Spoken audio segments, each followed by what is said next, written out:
RS Infotainment Elred Kumar தயாரிப்பில் விஜய் சேதுபதி சூரி இணைந்து நடிக்கும் விடுதலை பார்ட் 2 டிசம்பர் 20 முதல் திரையரங்குகளில். GT Holidays, South India's #1 travel brand. You know you are special when you're with GT Holidays.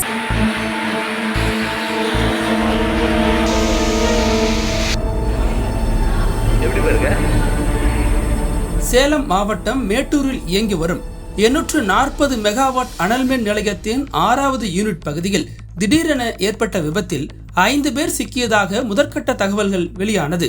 அதில் 3 பேர் படுகாயங்களுடன் மீட்கப்பட்ட நிலையில் மேட்டூர் அரசு மருத்துவமனையில் அனுமதிக்கப்பட்டனர்.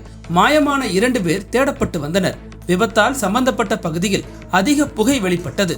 உடனடியாக அங்கு வந்த தீயணைப்பு படை வீரர்கள் மீட்பு பணியில் ஈடுபட்டு தீயை கட்டுக்குள் கொண்டு வந்தனர். இந்த நிலையில் 2 உயிரிழந்த நிலையில் மீட்கப்பட்டுள்ளனர். மீட்கப்பட்ட 2 உடல்களும் மேட்டூர் அரசு மருத்துவமனைக்கு பிரேத பரிசோதனைக்காக அனுப்பி வைக்கப்பட்டுள்ளது. நிலக்கரிகளை தேக்கும் பங்கர் டேங்க் சரிந்து விழுந்ததில் இந்த விபத்து ஏற்பட்டதாக முதற்கட்ட தகவல்கள் வெளியாகியுள்ளது. நிலக்கரி எரிகலனில் நிலக்கரி கொண்டு செல்லும் கண்டெய்னர் பெல்ட் ஒன்று கழன்று நிலக்கரி தொட்டி விழுந்ததாக கூறப்படுகிறது. மொத்தமாக அந்த இடத்தில் 8 பேர் பணியாற்றி வந்ததும் தெரிய வந்துள்ளது. இந்த விபத்தில் மனோஜ்குமார், ஸ்ரீனிவாசன், ஸ்ரீகாந்த், கௌதம், முருகன் ஆகிய 5 பேர் படுகாயமடைந்த நிலையில் மருத்துவமனைகள் தற்போது அனுமதிக்கப்பட்டுள்ளனர். மேலும் அங்கு பணியில் இருந்த சிலரை கண்டுபிடிக்க முடியாததால் நிலக்கரியை அப்புறப்படுத்தி காணாமல் போன 2 தொழிலாளர்களை தேடும் பணியில் தீயணைப்பு வீரர்கள் தீவிரமாக ஈடுபட்டு வந்தனர். இந்த நிலையில் 2 பேரின் உடல்கள் சடலமாக மீட்கப்பட்டுள்ளது.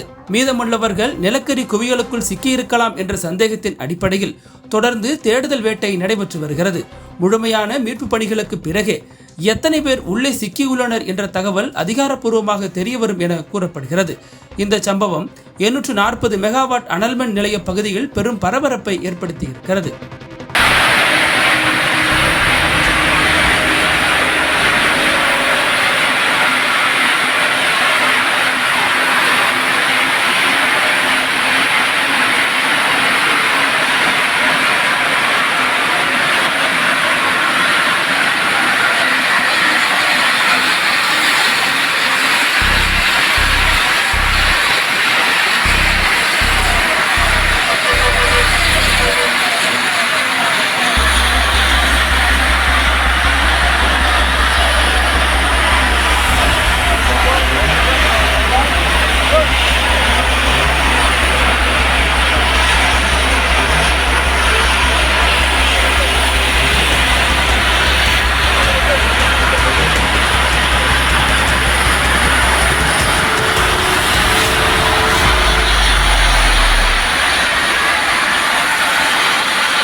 அனல் பறக்கும் செய்திகளை அப்டேட் செய்து கொள்ள நக்கீரன் களத்தை இப்பவே சப்ஸ்கிரைப் பண்ணுங்க.